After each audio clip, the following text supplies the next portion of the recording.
খানাপাৰাত নিৰ্মাণ সম্পূৰ্ণ হৈছে উত্তৰ পূবৰ সৰ্ববৃহৎ অত্যাধুনিক প্ৰেক্ষাগৃহৰ ৫,০০০ আসনযুক্ত এই প্ৰেক্ষাগৃহটো নিৰ্মাণ হৈছে কেন্দ্ৰীয় চৰকাৰৰ অৰ্থ সাহায্যত ১৮১.৩০ কোটি টকা ব্যয় সাপেক্ষে নিৰ্মাণ হোৱা এই জ্যোতি বিষ্ণু প্ৰেক্ষাগৃহত ১৯ ডিচেম্বৰত ৰাইজৰ বাবে উৎসৰ্গা কৰিব কেন্দ্ৰীয় গৃহমন্ত্ৰী অমিত শাহে কিছুদিন পূৰ্বে অসম ভ্ৰমণৰ সময়ছোৱাত প্ৰেক্ষাগৃহ নিৰ্মাণৰ অগ্ৰগতিৰ বুজ লৈছিল কেন্দ্ৰীয় বিত্তমন্ত্ৰী নিৰ্মলা সীতাৰমণে যুদ্ধকালীন ক্ষিপ্ৰতাৰে প্ৰেক্ষাগৃহটোত নিৰ্মাণ সম্পূৰ্ণ কৰাৰ বাবে তৎপৰ হৈছে চৰকাৰ আৰু এই সন্দৰ্ভত সবিশেষ দেখুৱাব আমাৰ সতীৰ্থ সাংবাদিক চিন্তুমণি শইকীয়া চিন্তু আপোনাৰ ওচৰলৈ আহিছোঁ অসমৰ কাৰণে ভাল খবৰ উত্তৰ পূবৰ কাৰণে ভাল খবৰ উত্তৰ পূবৰ ভিতৰত অসমৰ গুৱাহাটীত নিৰ্মাণ হৈছে আটাইতকৈ ডাঙৰটো প্ৰেক্ষাগৃহ যেটো প্ৰেক্ষাগৃহত ৫,০০০কৈ লোকে একেলগে বহি অনুষ্ঠান উপভোগ কৰিব পাৰিব আৰু তেনে এটা প্ৰেক্ষাগৃহ ইতিমধ্যে নিৰ্মাণ প্ৰায় সম্পূৰ্ণ হৈছে আৰু সেই প্ৰেক্ষাগৃহটো আপোনালোকৰ কাৰণে ভাল কথা এটোৱে যে সেই প্ৰেক্ষাগৃহটো ২৯ তাৰিখে দেশৰ গৃহমন্ত্ৰীগৰাকীয়ে উদ্বোধন কৰিব আৰু ৰাইজৰ কাৰণে হেতু মুকলি হ'ব যিটো উত্তৰ পূবৰ ভিতৰত প্ৰথমটো বৃহৎ আকাৰৰ এটা প্ৰেক্ষাগৃহ যিটো প্ৰেক্ষাগৃহত ৫,০০০ লোকে একেলগে বহি অনুষ্ঠান উপভোগ কৰিব পাৰিব আৰু সেই প্ৰেক্ষাগৃহটো গুৱাহাটীত নিৰ্মাণ কৰা হৈছে আৰু সেই প্ৰেক্ষাগৃহটোৰ নাম ৰখা হৈছে জ্যোতি বিষ্ণু প্ৰেক্ষাগৃহ এয়া মোৰ পাছফালে আপোনালোকে দেখিছে জ্যোতি বিষ্ণু প্ৰেক্ষাগৃহ যিটো প্ৰেক্ষাগৃহ খানাপাৰাত নিৰ্মাণ কৰা হৈছে খানাপাৰাৰ কৃষি যিখন কৃষি বিভাগ আছে সেই কৃষি বিভাগৰ সমীপতে অৰ্থাৎ কৃষি বিভাগৰ পিছফালে এই প্ৰেক্ষাগৃহটো নিৰ্মাণ কৰা হৈছে অতি বৃহৎ আকৃতিৰ এটা প্ৰেক্ষাগৃহ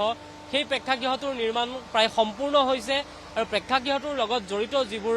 আনুষংগিক কাম পথৰ কাম সেই পথৰ কাম ইতিমধ্যে এই মুহূৰ্তটো কিন্তু চলি আছে আমি দেখুৱাইছো অতি সুন্দৰকৈ জ্যোতি বিষ্ণু প্ৰেক্ষাগৃহ ইয়াত নিৰ্মাণ কৰা হৈছে সেই জ্যোতি বিষ্ণু প্ৰেক্ষাগৃহত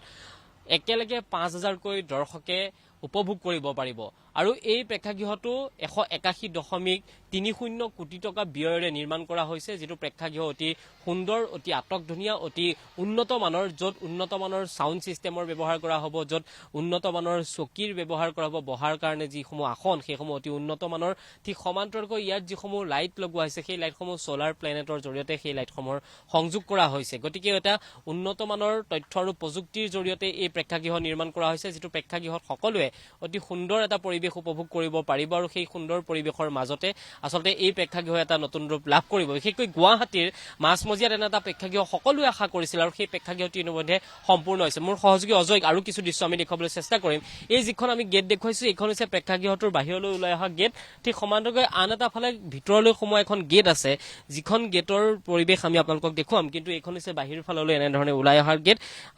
এই প্ৰেক্ষাগৃহটোলৈ যিসকল লোক আচলতে সোমাব তেওঁলোকে এইখন গেটৰে বাহিৰলৈ ওলাই আহিব পাৰিব ভিতৰলৈ সোমাই অহাৰ কাৰণে এন্ট্ৰেন্সৰ কাৰণে এটা বেলেগ পথ তৈয়াৰ কৰা হৈছে ঠিক সমান্তৰালকৈ এক্সিটৰ কাৰণে এটা বেলেগ পথ তৈয়াৰ কৰা হৈছে এই প্ৰেক্ষাগৃহলৈ যিসকল লোক আহিব তেওঁলোকৰ কাৰণে দুটাকৈ পৃথক পথৰ ব্যৱস্থা কৰা হৈছে আৰু সেই যেটো পৃথক পথ ব্যৱস্থা কৰিছে তাৰ কাৰণে অতি সুন্দৰকৈ এই মুহূৰ্তত দেখুৱাব বিচাৰিছো যে ইয়াতে সাৰ্কুল বনোৱা হৈছে এই সাৰ্কুলটো এতিয়াও নিৰ্মাণ কৰি থকা হৈছে যেটো সাৰ্কুলত পানীৰ ফুৱৰা থাকিব যেটো সাৰ্কুল অতি আটকধুনীয়া হ'ব আৰু এই সাৰ্কুলটোৰ মাজৰে এই যেটো পথ আমি দেখুৱাইছো এই পথৰে নিশ্চয়কৈ চিন্তু এতিয়া দেখিবলৈ পোৱা গৈছে যে এনেদৰেই জ্যোতি বিষ্ণু প্ৰেক্ষাগৃহ প্ৰায় সম্পূৰ্ণ হৈছে প্ৰায় ৫,০০০ লোকে একেলগে বহি ইয়াত অনুষ্ঠান উপভোগ কৰিব পাৰিব ৫,০০০ দৰ্শকৰ বাবে আসন ইতিমধ্যে তাত ব্যৱস্থা কৰা হৈছে এই মুহূৰ্তত সবিশেষ জনোৱাৰ বাবে চিন্তুক আমি ধন্যবাদ জ্ঞাপন কৰিছোঁ